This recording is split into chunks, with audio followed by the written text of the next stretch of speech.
Welcome to the channel, friends. So today I'm going to share with you guys some maintenance on my Kubota KX121-3 excavator. What I will be doing is draining and replacing the final drive oil. This is also known as the traveling motor oil. This oil is separate from the hydraulic fluid that drives the motor unit and is primarily used to lubricate the planetary gear system in the motor. So if this is something that's going to interest you, stay tuned, and I hope you enjoy the video. Alright, so welcome back. I'm here in the workshop, and I'm just going to go really quick over some of the stuff I'll be using for the service. I have my service manual here. This is for the KX121-3, and I'm just going to go over really quick and show you guys what the page looks like and the diagram for filling and draining of the actual planetary gear oil. So you have 3 plug holes that are basically set screws, and you have to clock it so there's one hole right at 6 o'clock, and then one hole here is going to be right at like 10 o'clock. So this is your filler port here on the top. Your center hole is going to be oil level port, so that's where you check the actual level of the oil in the actual planetary gear system there. And then the bottom hole obviously is for draining. So that's how Kubota wants you to do it. You use 90 weight oil, and pretty much it gives you the torque specs here. If you guys can see that, it's very simple. I'll just give you guys a close-up so you can see it. And pretty much I have my synthetic, fully synthetic gear oil here, 80W90, which is good for right now, which is winter time. Right now it's about 25 degrees out. It's pretty cold. And I got a couple small drain pans, some liquid wrench, which I already went ahead and sprayed the set screws on this face here, so they're already penetrating and loosening up on me. You will need a 8mm hex drive Allen key socket here. So this is just basically attaches to your ratchet, and this is going to help me break that loose. This is the first time I'm actually doing this service for the drive oil.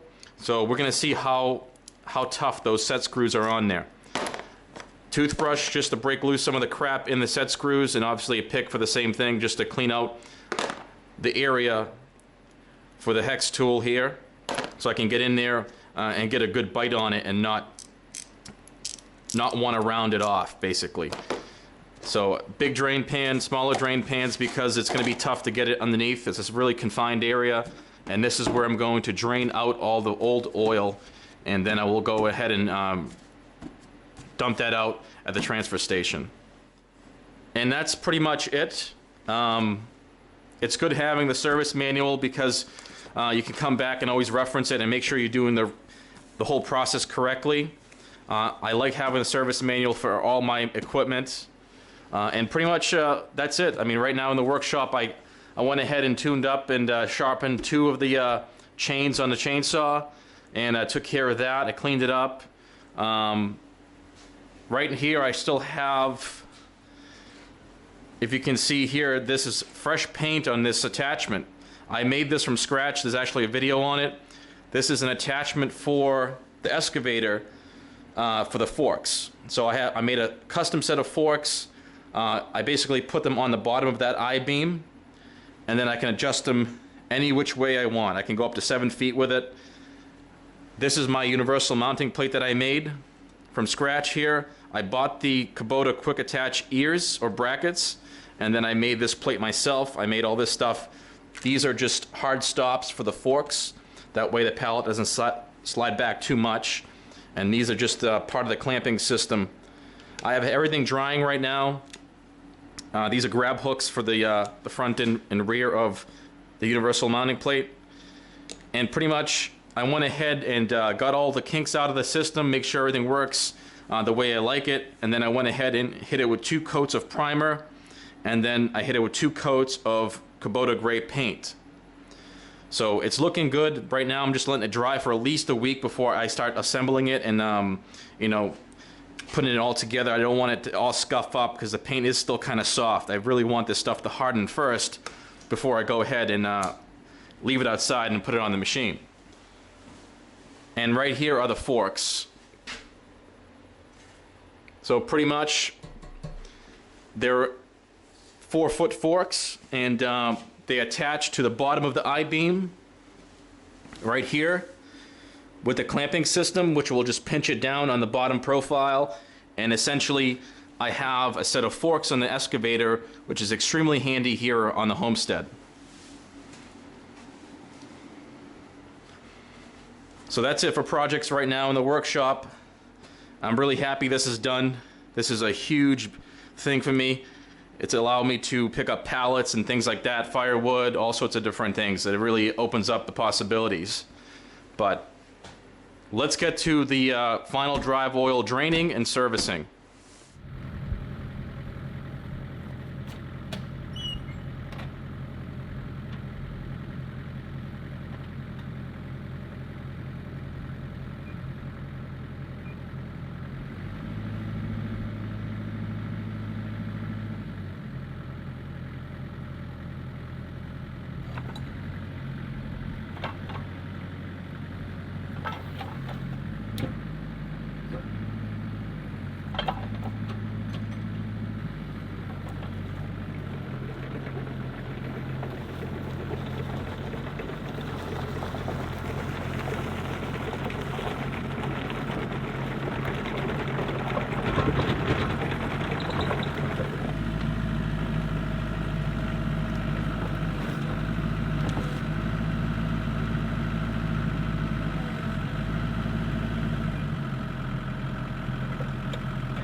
So the first step is going to be to move the machine to a level surface.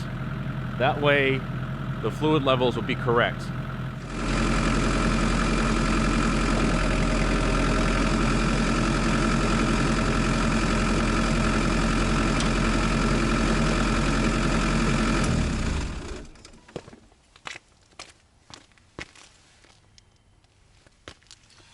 So the next step was to rotate the face plate here so you have one of the set screws at 6 o'clock. It should not matter what orientation. If this was over here or over here, it's going to be the same exact level, because this one here, remember, is going to be the fluid level. This is going to be your fill port, and once again, this is your drain. Alright, so now we're going to go ahead and loosen up the plug screws. And as you can see, that broke free without any problems. There's one. I'll go for the second.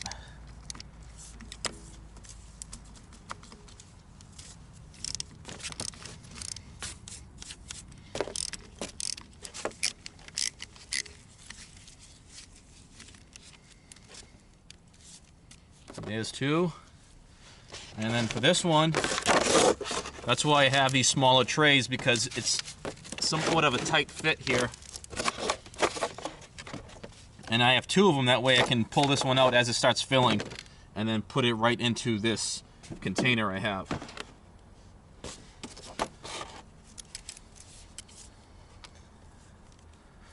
So the machine has almost 1,400 hours. I believe it's 1,390. And this is the first time I've been doing this. I wasn't the original owner of the machine, so we'll see how bad this oil looks.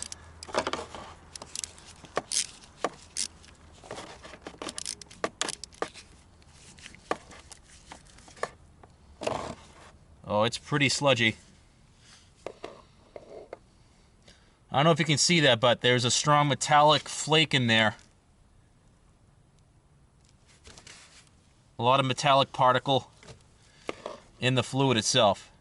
So it's a good thing that I'm changing this out and I'm putting fresh fluid in there. So this may take a while to drain since it's about 25 degrees out. So once it's fully drained out, then I'll go ahead and close everything back up and I'll show you guys how to fill it. So I went ahead and rotated the track on the other side so I could get the proper alignment to drain the system. And the other side is also draining at the same time. And this is taking still a while now because of just the viscosity of the fluid. If it were summertime, this might go a little bit faster, but I'm just going to let it sit for a while and make sure that it drains properly and that everything flushes out.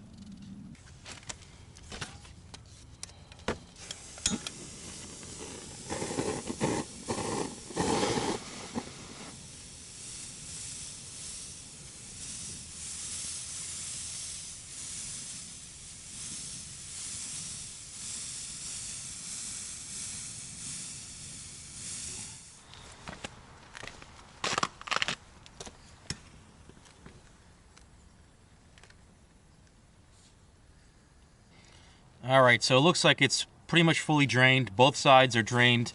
And now the last step is going to be to actually close off this hole here now. And we're going to fill it. But before that, I'm actually going to put some Rector Seal thread sealant on these plugs. On these plug screws. That way it provides a good seal. The Kubota factory manual actually says to put sealant on the threads when you put these back. So this is what I have available. You could use Teflon tape if you have that. I'm just going to go with this and see how it works.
I'm just going to put that kind of hand tight for right now. I'm going to go ahead and fill this through this port here in the top, and then I should know when the proper level is achieved by the oil pouring out of this middle hole. So I'm going to go ahead and do that now.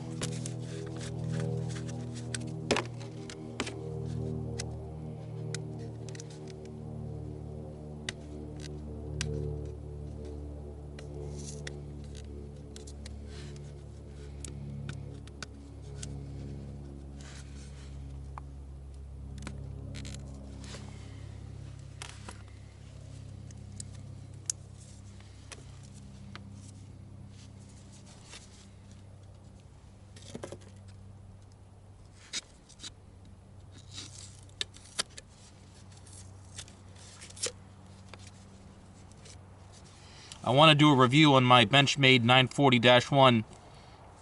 Excellent knife. I'm so happy with it so far. It's a very lightweight knife, and I can't complain. So I may do a review on this knife in the short future, so let me know if that's something you guys want to see.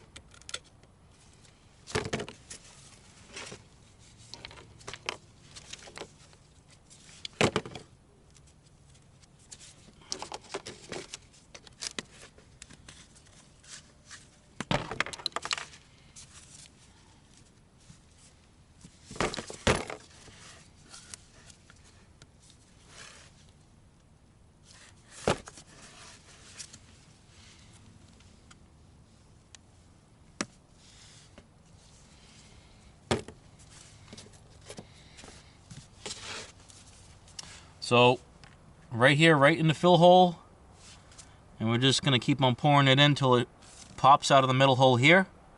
And then once it pours out, we know we're good.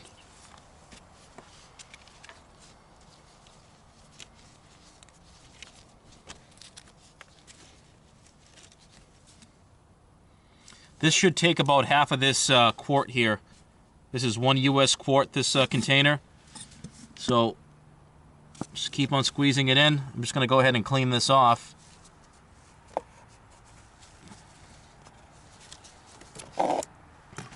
Don't need that in the way.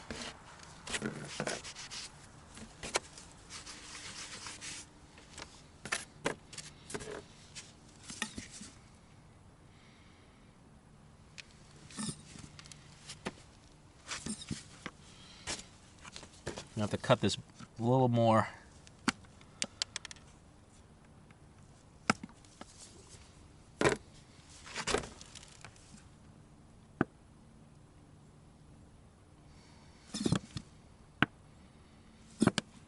It's getting close.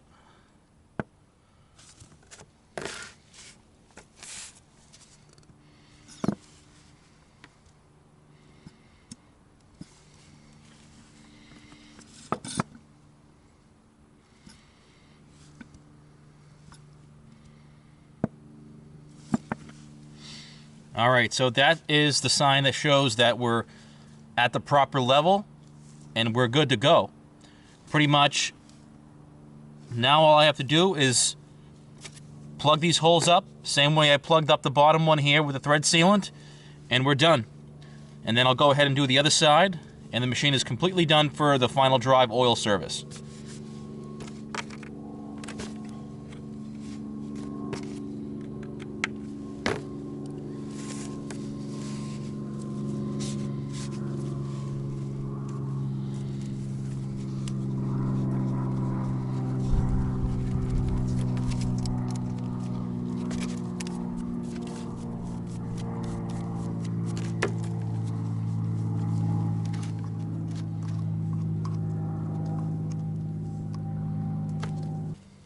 So go ahead and I'm going to wipe off the excess.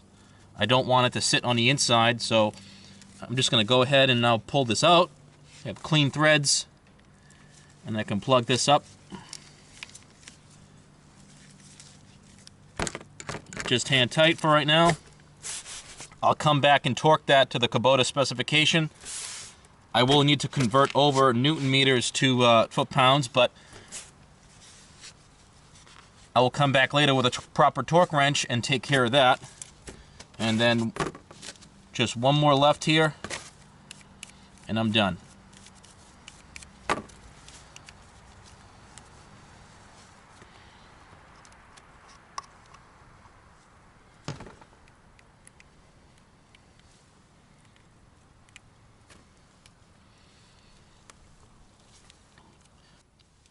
So using this Rectiseal is not going to be a problem when I go to back these off next time around. It dries to a soft paste, and with this basically ratcheting breaker bar here, it'll come loose. It's not going to, bind up or, get all seized like it would if you would have used Loctite or something and it had to use some heat. So these should break loose at normal temperature and shouldn't need any extra work.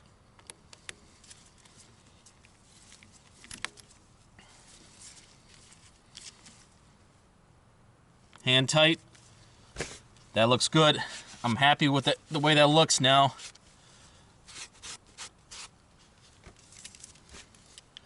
Alright guys, so that's it right there. Final drive oil is at the proper level and plugs are nice and sealed. I'm going to go ahead and take care of the other side, and the machine's all set.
Well, guys, that's it for today. I really hope you enjoyed the video. And if you did, please go ahead and hit that like button. And if you haven't done so already, please hit that subscribe button as well. I want to thank you guys for watching, and I'll see you in the next video.